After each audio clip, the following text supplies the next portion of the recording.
Alright, so we're going to talk about cloning and how to make a picture beautiful without ever being able to tell that there was any photoshopping done to it. Of course, unless you're a professional.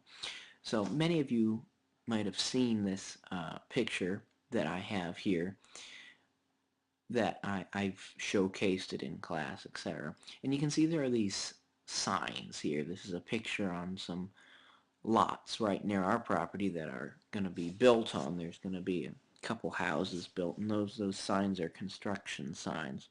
So we're going to take them out of the photo. The first thing you want to do is zoom in. Zooming is key because without zooming you can't operate in a way that's pretty. So we're going to really zoom in here, and we're going to use the clone tool. The clone tool basically takes a picture of a certain pattern and pastes it on top of another. So what you do is you hold Command and you click if you're on a Mac, or Control click if you're on Windows. So now I've just set the cloning. Now you can see that right there. Now I can begin to clone on top to remove this construction sign. Cloning is an art, it's not a science. It's kind of like painting a picture. You have to be very careful when you do it. Now, see how I've got this light colored clone there?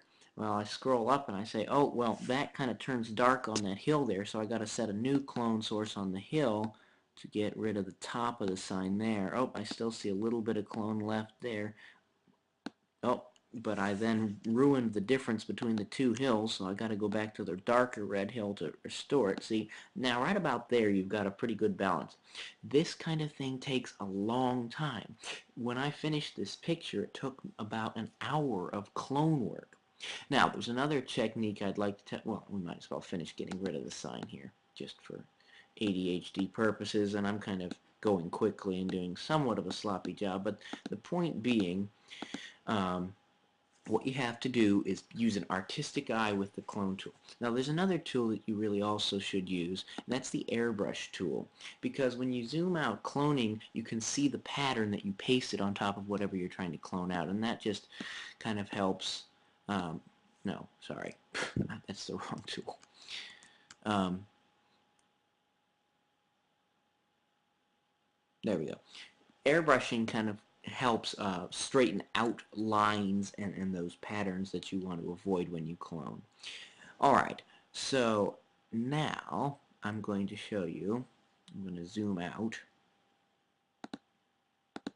That's what the picture looks like after I removed just one sign.